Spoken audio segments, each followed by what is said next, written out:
세상의 많은 사람들은 행복하기를 원합니다. 우리 사랑하는 성도 여러분, 지금 행복하십니까? 얼마나 행복하십니까? 많은 사람들이 행복한 삶을 살기 위해서 참으로 어려서부터 많은 노력을 합니다.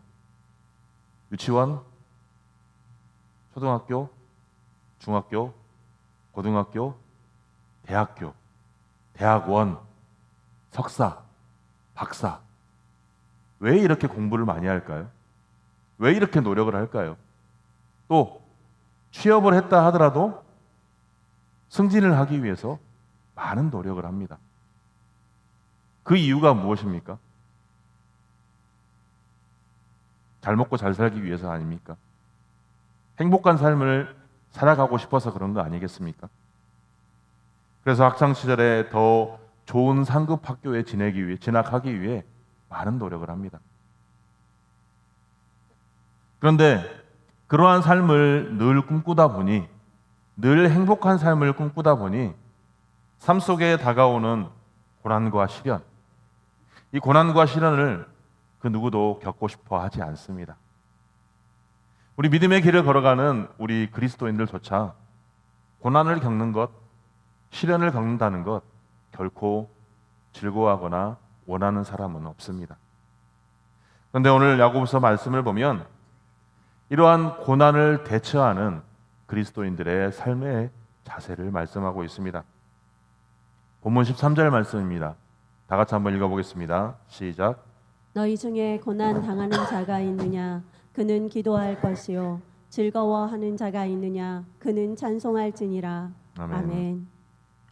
우리 성도의 삶이라 할지라도 고난 당할 때도 있으며 슬픔 당할 때도 있고 또 형통한 가운데 기쁨을 누릴 때가 있다고 말합니다.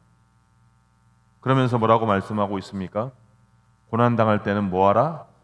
기도하라. 기쁠 때는 뭐하라? 찬송하라. 즉 우리 그리스도인들은 이것이 바로 신앙의 기본 원칙입니다. 근데 많은 사람들은 성도라고 하면 한 가지 오해하는 사실이 있습니다. 성도이기 때문에, 교회를 다니기 때문에, 하나님을 믿는 사람이기 때문에 늘 행복해야 된다, 늘 축복받는 삶을 살아야 한다라고 말하는 사람들이 있습니다. 또 어떤 사람들은 성도이기 때문에 고난을 즐거워해야 된다, 고난받는 것을 기쁘게 감당해야 된다, 그렇게 말하는 사람들도 많이 있습니다. 틀린 말은 아닙니다. 하지만 이것만이 진리는 아니라는 것입니다. 우리 성도들의 삶에도 낮과 밤이 있고 또 사막을 걸어갈 때도 있으며 오아시스를 걸어갈 때도 있습니다. 고난과 기쁨이라는 각기 다른 상황에서 과연 성도는 어떠한 삶의 자세를 지녀야 하겠습니까? 오늘 13절 말씀이 이에 대한 명확한 답을 주고 있습니다. 고난당할 때 뭐하라? 기도하라. 기쁠 때 찬송하라. 이것이 바로 신앙의 기본 원칙입니다. 모두 다 잘 알고 있는데 그렇다면 이 야고보 사도는 왜 이것을 강조하며 말하겠습니까?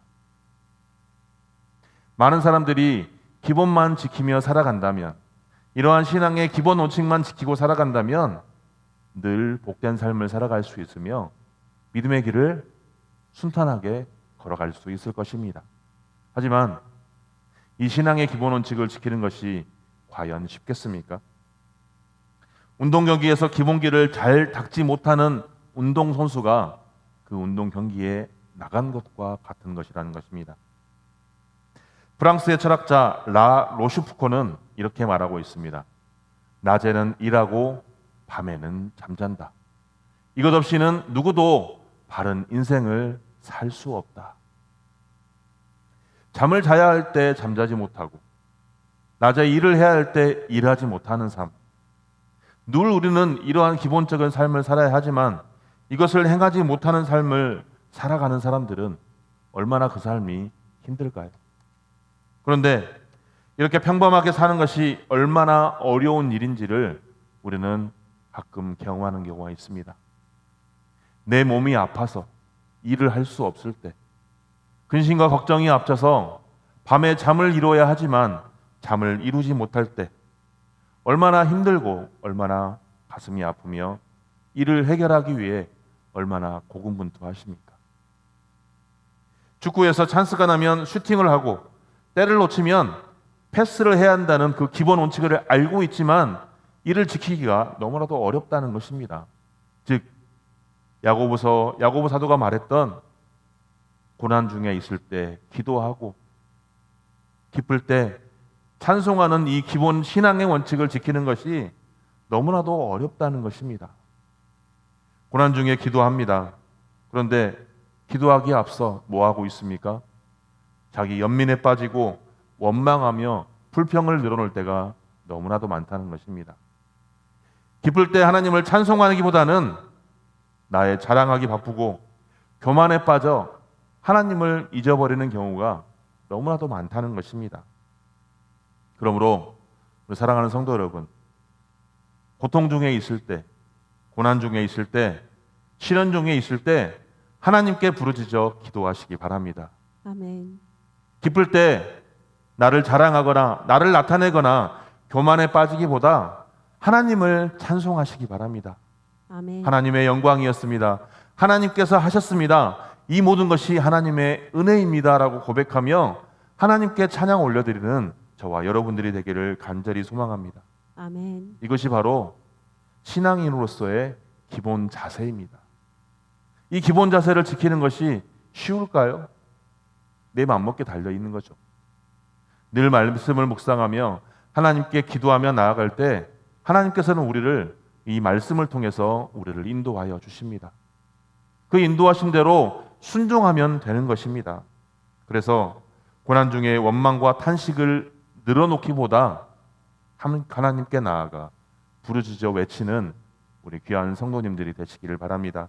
아멘. 또 기쁘고 형통할 때 나를 먼저 나타내기보다 하나님의 영광을 나타내며 하나님의 은혜에 감사하며 그 하나님을 찬송하시는 우리 귀한 성도님들의 삶이 되시기를 간절히 축복합니다. 아멘. 그러면 고난 중에 있을 때 우리는 어떻게 기도해야 하겠습니까? 여러분들은 고통 중에 있을 때, 마음이 어렵고 힘들 때 어떻게 기도하십니까? 본문 이 15절 말씀입니다. 본문 15절 다 함께 읽겠습니다. 시작.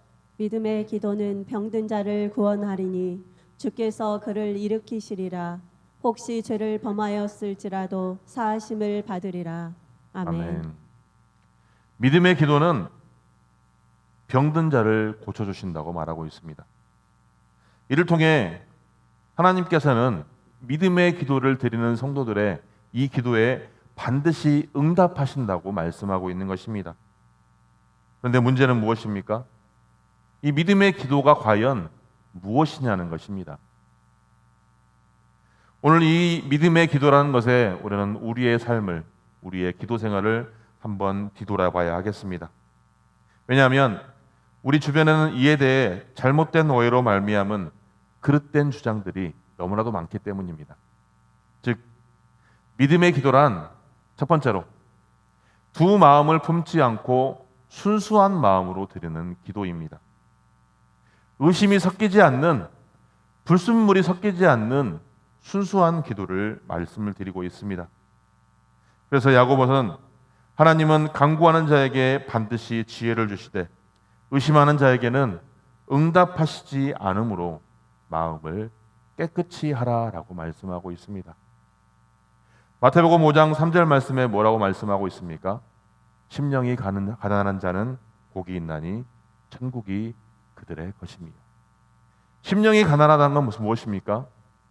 이 마음에 아무것도 없는 욕심과 욕망과 그러한 잘못된 거짓이 없는 아주 깨끗한 마음인 것입니다.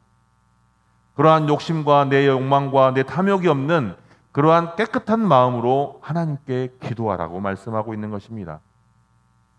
근데 우리의 기도는 어떻습니까? 저는 감히 이렇게 말씀하고 싶습니다. 주세요 기도. 우리는 늘 하나님께 간구하라고 해서 늘 간구합니다. 하나님, 취직시켜 주세요. 하나님, 나 아프지 않게 해 주세요. 늘 달라고만 기도합니다. 하지만 주님께서 가르쳐 주신 기도는 무엇입니까? 하늘에 계신 우리 아버지, 하늘의 뜻이 땅에서도 이루어지게 하옵소서. 하나님의 뜻이 먼저 이 땅에서 이루어지는 것을 먼저 기도하라고 말씀하고 있습니다. 그럼에도 불구하고 우리는 뭐합니까? 우리의 기도는 늘 나의 육신과 내 가정과 내 마음과 내 것만 주장하는 기도를 먼저 하고 있다는 것입니다. 하나님께서 원하시는 기도가 과연 무엇이겠습니까? 하나님께서 즉시 응답하시는 기도가 과연 무엇이겠습니까? 하나님께서는 믿음으로 간구하라고 말씀하셨습니다. 기도하는 자에게 무엇이든지 응답하시겠다고 말씀하셨습니다. 하지만 그것으로 끝나는 것이 아닌 나의 형통함을 통하여 하나님의 영광을 나를 통해 나타내시옵소서. 나를 통해 이 땅에 하나님의 나라가 온전히 세워지게 하옵소서. 내가 잘됨으로 인하여 끝나는 것이 아닌 나의 삶을 통하여 하나님의 뜻이 이루어지고 하나님의 영광이 나타나게 하시며 하나님의 나라가 나를 통해 나타나게 하여 주옵소서라고, 이러한 기도가 하나님께서 즉시 응답하는 기도라는 것입니다. 두 번째는 간절한 마음으로 드리는 기도입니다. 간절한 마음이 어떠한 마음이겠습니까? 죽어가는 딸을 살려달라고 주님께 와서 엎드렸던 회당장 야이로. 가나안 여인을 생각한다면 쉽게 이해할 수 있을 것입니다. 우리 부모님 세대 여러분들, 자녀가 혹시 아팠을 때 하나님께 간절한 마음으로 기도하지 않으셨습니까? 하나님, 차라리 제가 아프고 말겠습니다. 사랑하는 내 아들, 내 딸을 즉시 치유하여 주옵소서. 이 간절한 마음으로 기도를 우리는 평상시에 하나님께 드려야 한다는 것입니다. 그런데 어떤 사람들은 이러한 간절한 마음을 외적으로 표현하며 나타나야만 한다고 주장하는 사람들이 있습니다. 즉, 매 설교 때마다 주여라고 외치면서 외적으로 나타내 보여야만 하나님께서 들으신다라고 말씀하고 있습니다. 틀리진 않습니다. 순수한 믿음과 간절한 마음이 수반된 통성기도, 금식기도, 이러한 것들은 하나님께서 기뻐 받으십니다. 하지만 내 마음이 온전한 믿음이 없으며 간절한 마음이 없는 그러한 외적으로 나타내 보이고자만 하는 바로 율법주의자들과 바리새인들과 같은 그러한 기도는 하나님께서 원치 않으신다고 말씀하십니다. 행함이 없는 믿음은 죽은 것이라고 말씀하였습니다. 하지만 믿음이 없는 행함, 남에게 보여지고 싶어하는 그러한 행함, 하나님께서 이러한 행함을 기뻐하시겠습니까? 순수함이 없으며 간절함이 수반되지 않는 그러한 기도는 하나님께서 기뻐하지 않으십니다. 응답하지 않으십니다. 온전히 하나님께서 기뻐하시는 기도, 하나님께서 온전히 응답하시는 기도, 나를 나타내 보이거나 사람들에게 잘 보이려지는 그런 기도가 아닌 순수한 마음으로 드리는 기도, 간절한 마음으로 드리는 기도가 오늘 저와 여러분들의 기도가 되기를 소망합니다. 아멘. 하나님께 나아갈 때 온전히 우리의 마음이 정결케 되기를 소망합니다. 겸손하게 나아가기를 소망합니다. 그러한 기도가 나 혼자만의 기도가 아닌 우리가 합심하여 함께 기도하는 우리 산돌교회 성도님들의 모든 기도가 되기를 소망합니다. 그래서 그러한 기도를 드릴 때 하나님께서 즉시 응답하시고 그 응답한 기도를 통하여 더욱더 믿음으로 나아가는 우리 귀한 산돌교회 모든 성도님들이 되시기를 소망합니다. 아멘. 이러한 기도는 하늘의 능력이 이 땅에 임하게 하는 통로임을 우리가 기억해야 하겠습니다. 본문 16절 말씀입니다. 함께 읽겠습니다. 시작. 의인의 강구는 역사하는 힘이 많다. 아멘. 네. 그러므로 너희 죄를 서로 고백하며 병이 낫기를 위하여 서로 기도하라. 의인의 간구는 역사함이 큽니다라고 말씀하고 있습니다. 의인의 역사함, 의인의 기도, 이 땅 가운데 의인이 얼마나 될까요? 하나님 보시기에 의인은 단 한 사람도 없습니다. 하지만 그럼에도 불구하고 하나님께서는 우리를 의인이라 칭해 주셨습니다.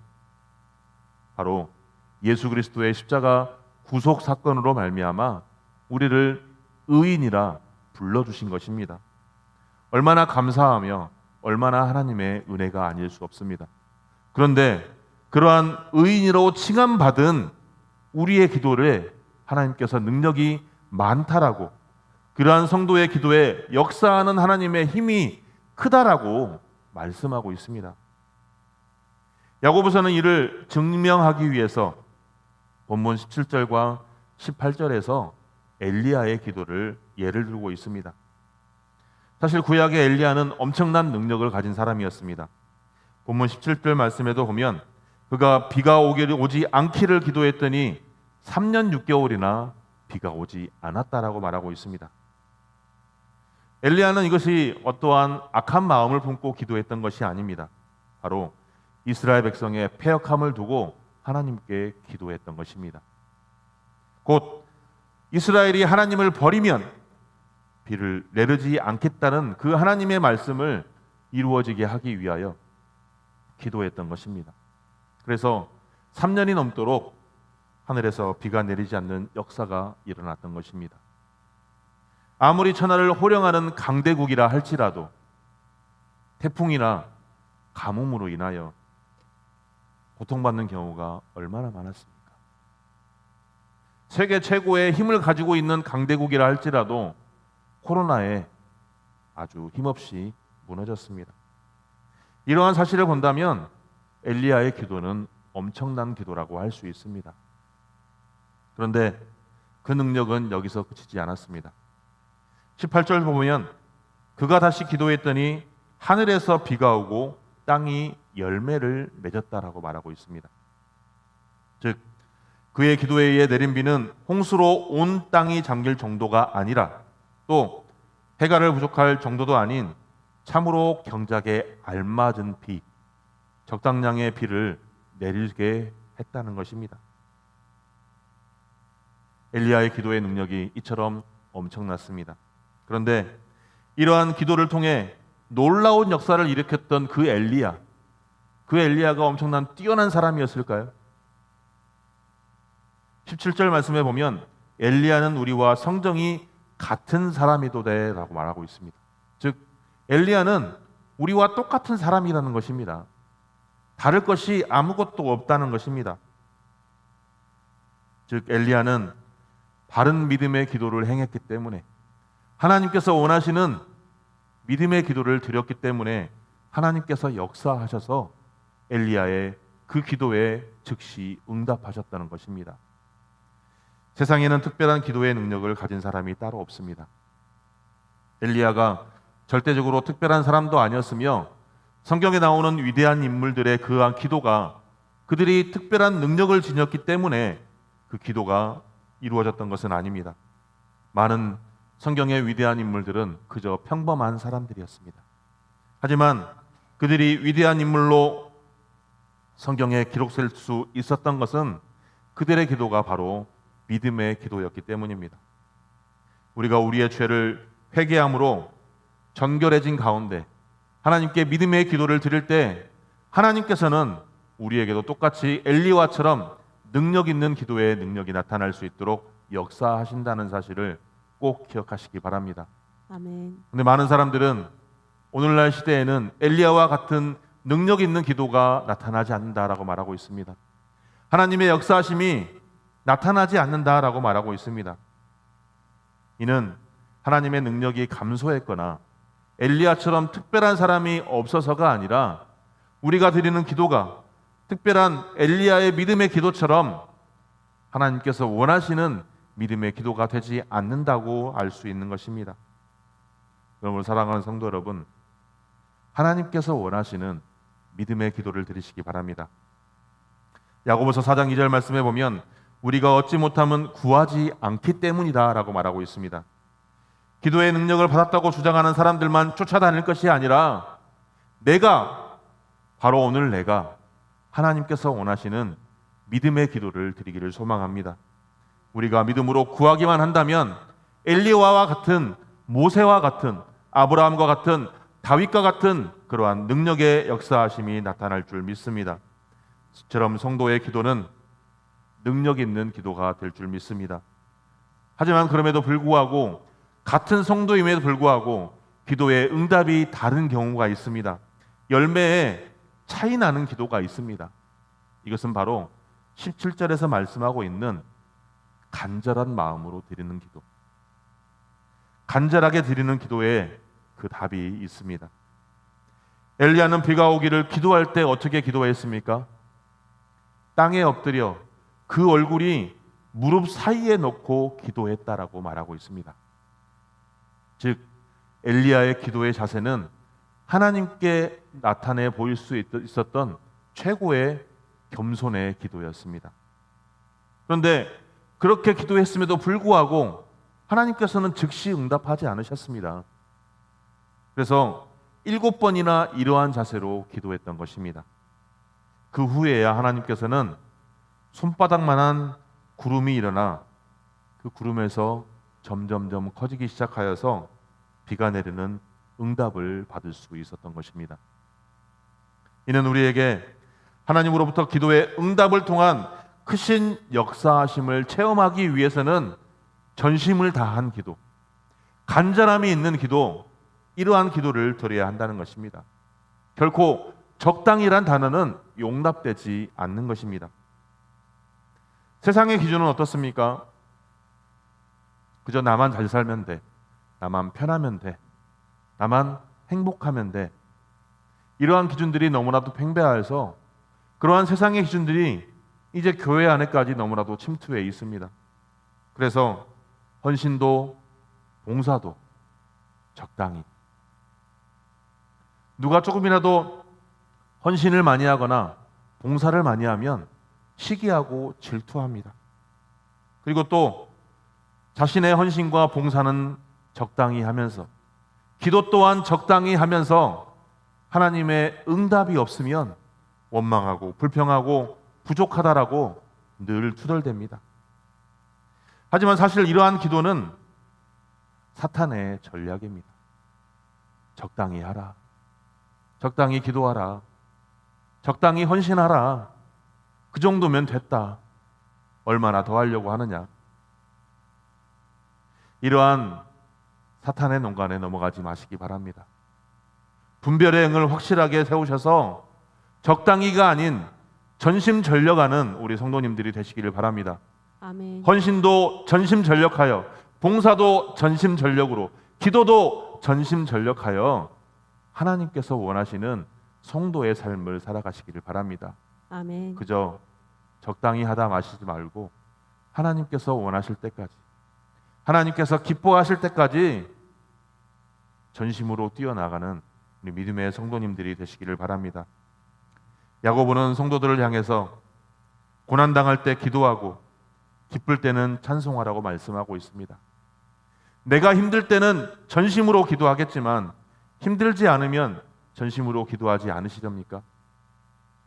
고난당할 때도 전심으로 기도하시고 간절한 마음으로 기도하시고 형통할 때도 전심으로 찬송하며 전심으로 하나님께 기도하며 나아갈 수 있는 저와 여러분들이 되시기를 바랍니다.